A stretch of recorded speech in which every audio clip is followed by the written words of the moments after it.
because we made a dua to Allah. Understand the reality of dua. What is the purpose of dua? We often confuse dua with talab. Talab in Arabic means to ask for something, to demand something. Dua means literally to call. That's what it means. Da'awtukum, I called you, I invited you, I cried out to you. This is dua. When we make dua to Allah, sometimes in that dua we are making demands. It's true. We're making requests. But we should never forget that all of those requests, you know what they are at the end of the day? It's a humble slave of Allah turning back to Allah and begging Allah to help him with whatever problem. But it's more than Allah solving your problem. It's just the act that you communicated with Allah that's the most valuable thing. The fact that you actually engaged Allah in conversation, that is the goal in the end. Whether or not Allah will solve your problem immediately is a separate problem. And I want to share just a quick thing about that, then I come to Maryam salamun alayha. Sometimes you go through problems and you ask yourself, what is my fault in all of this? Why do I have to go through these problems? What did I do to deserve this?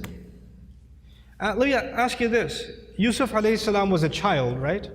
A child by definition is innocent. What did the child do to deserve being kidnapped?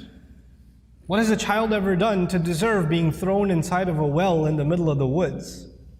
What has a child ever done to deserve being sold as a child slave in a different land?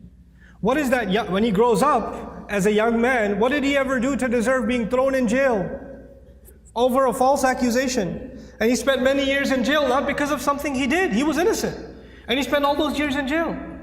He went through situations in life that if anybody else went through those situations, you'll say, life is unfair, man, what are you going to do? Life is unfair, you know? But you know what happens to a believer? They don't just say life is unfair, they say Allah is unfair, ma'adallah.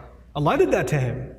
Yet Allah says in Surah Yusuf, Wallahu ghalibun ala amrihi. Allah was overlooking everything he did in his decision. Every decision that was made for Yusuf, Allah was dominating that decision, overlooking that decision. How? Sometimes you and I go through difficulty because Allah knows something better is coming. Sometimes that better thing that is coming is for you. Sometimes it's for somebody else. Sometimes it's not for you. Sometimes it's for somebody else.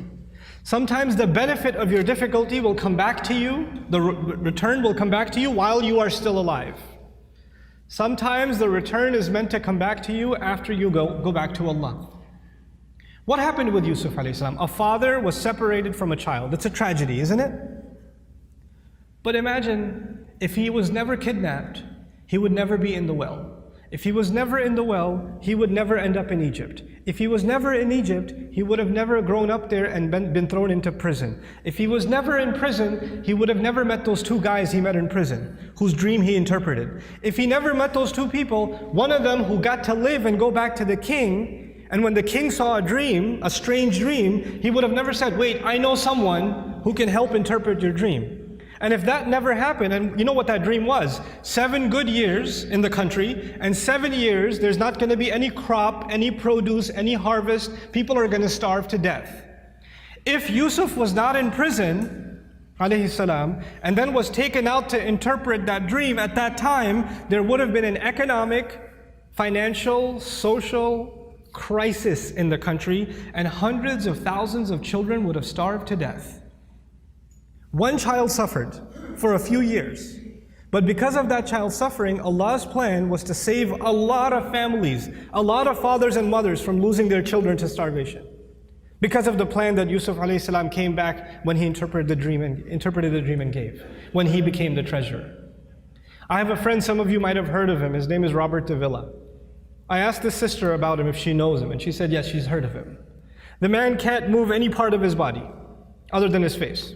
He can't move any part of his body. What did he ever do to deserve that? Nothing. But how many people have accepted Islam because of his disability? How many people have just heard about that and have come back to Allah? How many people that were ungrateful in life, even though they were Muslim, they were only Muslim by name, and decided to submit their heart back to Allah because that man is sitting in a bed. His suffering, his pain becomes guidance for millions of people. You understand? Sometimes the difficulty you and I go through is actually a small price to pay for a lot of khair, a lot of good that will either come to me now or it will come to me in the akhirah, will come to me after I go back to Allah.